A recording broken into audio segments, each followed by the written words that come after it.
उन्हाळ्यात थंडगार, चविष्ट आणि शरीराला लगेच फ्रेश वाटायला लावणारा असा हा मठ्ठा बनवायला खूप सोपा. बाजारातील कोणत्याही थंड पेयापेक्षा खूप जास्त हेल्दी आणि फायद्याचा, त्याचबरोबर काही मिनिटातच तयार होणारा हा मठ्ठा. चला तर आज बघूया आपण ही मठ्ठ्याची रेसिपी. नमस्कार, मी सुवर्णा. माझ्या यूट्यूब चॅनलमध्ये तुमचं मनापासून स्वागत. तर इथे मी 2 चमचा जिरा घेतला आहे. आपल्या रेग्युलर जिरे आपण गॅसवरती तवा गरम करून ठेवल्यानंतर त्याला हलकंसं रोस्ट करून घेऊया आणि रोस्ट झाल्यानंतर आपण याला वाटीमध्ये काढून घेऊया. हा मठ्ठा बनवायला ना कोणीही बनवू शकतं. उन्हाळ्यात शरीराला थंडावा देण्यासाठी, पोट हलकं ठेवण्यासाठी आणि दिवसभर फ्रेश वाटण्यासाठी हा मठ्ठा एकदम परफेक्ट असा पर्याय आहे. चला तर इथे मी भाजलेले जिरे खलबत्त्यामध्ये बारीक होईपर्यंत कुटून घेते. तुम्ही मिक्सरला बारीक याची पावडर करून घेतली तरी चालेल. आता हा पावडर केलेले जिरे आपण एका वाटीमध्ये साईडला काढून घेऊया.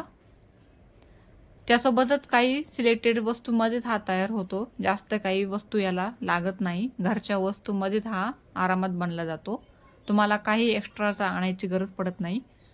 आणि याचं आपण थोडीशी कोथिंबीर पण घेतली, थोडे आल्याचे तुकडे घेतले आणि 2 हिरव्या मिरच्या घेऊन आपण याला आता बारीक असं पेस्ट करून घेऊया.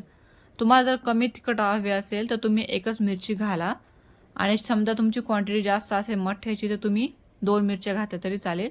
आता हे पूर्णपणे याला बारीक आपण खलबत्त्यामध्ये कुटून घेतले आहे. त्यासोबतच तुम्ही याला मिक्सरमध्ये बारीक करून घेतलं किंवा पाणी टाकून याला फिरून घेतलं तरी चालेल. आता मी इथे 1 वाटी दही घेतलं. आता हे दही आपण मी भांड्यामध्ये टाकून याला घुसळून घेते.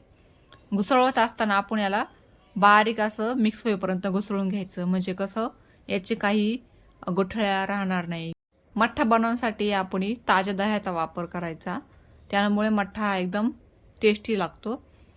आता इथे मी 1 वाटी दही घेतलं होतं, त्याच वाटीने मी आता 3 वाट्या पाणी टाकणार आहे, ते पण थोड्या थोड्या वेळाने.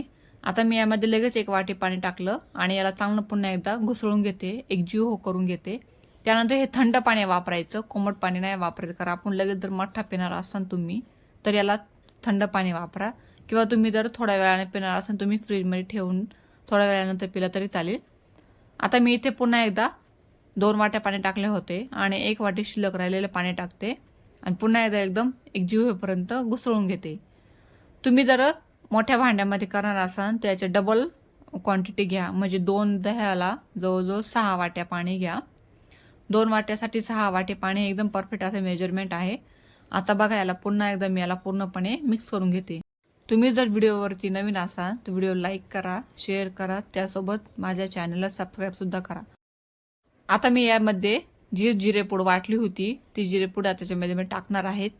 त्यासोबतच बाकीचे जिन्नससुद्धा टाकणार आहेत, म्हणजे वाटून घेतलेले कोथिंबीर आल्याची ती पण पेस्ट टाकते आणि चवीनुसार मीठ टाकणार.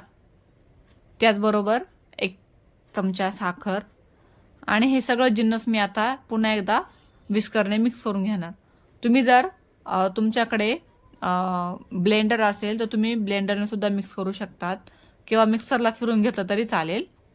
अशा पद्धतीने जर तुम्ही होममेड पद्धतीनं मठ्ठा बनवलात ना तर बाहेरचं तुम्ही जे कोल्ड्रिंक आहे ते सगळं प्यायला विसरून जाल. एकदम घरच्या घरी सोप्या पद्धतीने हा बनवला जातो. फक्त तुम्हाला काही 2-3 वस्तूंची आवश्यकता आहे. दह्यापासून खूप सारे पदार्थ बनले जातात, पण हा मठ्ठासुद्धा एक शीतपेय म्हणून बेस्ट असा ऑप्शन आहे. पुन्हा एकदा आपण याला चांगल्यापैकी मिक्स करून घेऊया आणि त्यासोबतच तुम्ही जेवढं याला घुसळाल तेवढंपर्यंत हा व्यवस्थित मिक्स होईल. मठ्ठ्यामुळे आपलं शरीर हायड्रेटेड ठेवण्यास मदत होते. त्यासोबत कॅल्शियमचा स्रोतसुद्धा आहे आणि आपल्याला थकवासुद्धा कमी येतो. गरमीमध्ये आपल्या शरीरामधलं पाणी बरंचसं कमी होतं, तर तुम्ही मठ्ठा पिला तर त्याच्यामुळे आपल्या पाण्याची लेवल ही वाढते आणि त्यासोबतच आपल्या शरीरामध्ये एक प्रकारचा थंडावासुद्धा निर्माण होतो आणि आपली बॉडी डिहायड्रेट अजिबात राहत नाही. अशा होममेड पद्धतीने, घरगुती पद्धतीने जर तुम्ही काही वस्तू घरी करून पिलात ना, किंवा बाहेरच्या गोष्टी अवॉइड केल्या तर खूप असा शरीराला फायदा आहे. आता मी याच्यामध्ये काही आईस क्यूब टाकले.